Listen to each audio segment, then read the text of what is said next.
رات کا وقت ہے، ہر طرف سناٹا ہے۔ لوگ اپنی گہری نیند میں سو چکے ہیں، لیکن ایک مخلوق ہے جو سوتی نہیں۔ ایک ایسی مخلوق جو ہزاروں سالوں سے زندہ ہے، جو آپ کو دیکھ سکتی ہے لیکن آپ اسے نہیں دیکھ سکتے۔ وہ آپ کے ساتھ ہے، ابھی، اسی وقت، آپ کے بالکل قریب۔ وہ آپ کے دل میں آنے والے ہر خیال کو جانتی ہے، آپ کی ہر کمزوری کو پہچانتی ہے، آپ کے ہر ڈر کو سمجھتی ہے، اور اس کا صرف ایک مقصد ہے، آپ کو گمراہ کرنا۔ وہ ہے شیطان۔ یہ کوئی کہانی نہیں ہے، یہ ایک حقیقت ہے، ایک ایسی حقیقت جسے زیادہ تر لوگ سمجھ ہی نہیں پاتے۔ آج کی اس ڈاکیومنٹری میں ہم اس راز کو کھولیں گے جسے سمجھنا ہر انسان کے لیے ضروری ہے۔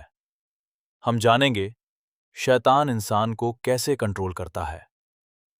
بہت پہلے کی بات ہے، جب انسان کا وجود بھی نہیں تھا۔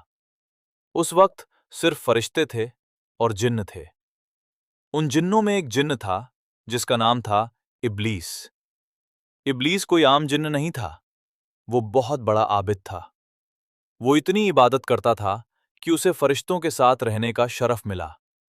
وہ اللہ کی عبادت کرتا تھا، دن اور رات، بنا رکے، بنا تھکے، لیکن اس کے دل میں ایک چیز چھپی ہوئی تھی، تکبر، گھمنڈ، اور یہی گھمنڈ اس کی تباہی کی وجہ بنا۔ پھر وہ لمحہ آیا جب اللہ نے حضرت آدم علیہ السلام کو پیدا کیا۔ اللہ نے فرمایا، آدم کے سامنے سجدہ کرو۔ سبھی فرشتوں نے سجدہ کیا، لیکن ابلیس کھڑا رہا۔ اس نے سجدہ کرنے سے انکار کر دیا۔ اللہ نے پوچھا، تم نے سجدہ کیوں نہیں کیا؟ ابلیس نے جواب دیا، میں اس سے بہتر ہوں، مجھے آگ سے بنایا گیا ہے اور اسے مٹی سے۔ یہیں سے ابلیس شیطان بن گیا۔ اللہ نے اسے اپنی رحمت سے نکال دیا، لیکن جاتے جاتے شیطان نے ایک خطرناک قسم کھائی۔ اس نے کہا، میں انسانوں کو گمراہ کروں گا، میں ان کے دلوں میں وسوسہ ڈالوں گا، میں انہیں سیدھا راستہ چھوڑنے پر مجبور کروں گا۔ اور تب سے یہ جنگ شروع ہو گئی۔ قرآن میں اللہ فرماتے ہیں، شیطان اور اس کی قوم تمہیں وہاں سے دیکھتی ہے جہاں سے تم انہیں نہیں دیکھ سکتے۔ اس کا مطلب ہے شیطان آپ کو دیکھ سکتا ہے۔ وہ آپ کے ساتھ ہے جب آپ اکیلے ہوتے ہیں، جب آپ کمزور ہوتے ہیں، جب آپ غافل ہوتے ہیں۔ وہ آپ کو ہر وقت آبزرو کر رہا ہے۔ وہ آپ کی عادتوں کو جانتا ہے۔ وہ جانتا ہے آپ کب کمزور پڑتے ہیں۔ شیطان کا سب سے خطرناک ہتھیار ہے وسوسہ۔ وسوسہ کا مطلب ہے دل میں برے خیال ڈالنا۔ جب آپ نماز پڑھنے جاتے ہیں تو اچانک دل کہتا ہے، ابھی نہیں، بعد میں پڑھ لیں گے۔ جب آپ کوئی گناہ کرنے والے ہوتے ہیں تو دل کہتا ہے، کوئی نہیں دیکھ رہا۔ یہ آپ کا دل نہیں ہے، یہ شیطان ہے۔ وہ آپ کے دماغ میں گھس کر آپ کے فیصلے بدل دیتا ہے۔ یہ سب سے بڑا سچ ہے۔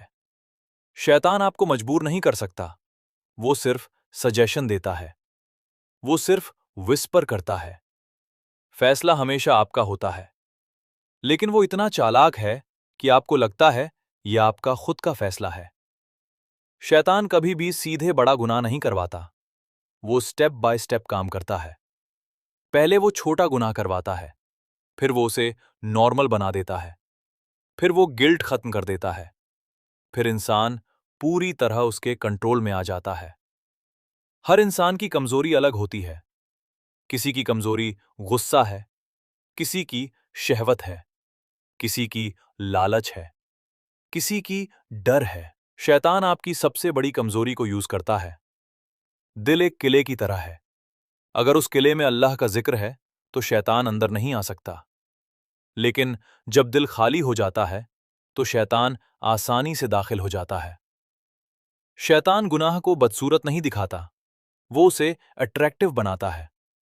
وہ کہتا ہے، یہ نارمل ہے، سب کر رہے ہیں، اور انسان دھیرے دھیرے گمراہ ہو جاتا ہے۔ شیطان کہتا ہے، توبہ بعد میں کر لینا، لیکن موت کبھی بھی آ سکتی ہے۔ اور یہی شیطان کا سب سے بڑا دھوکہ ہے۔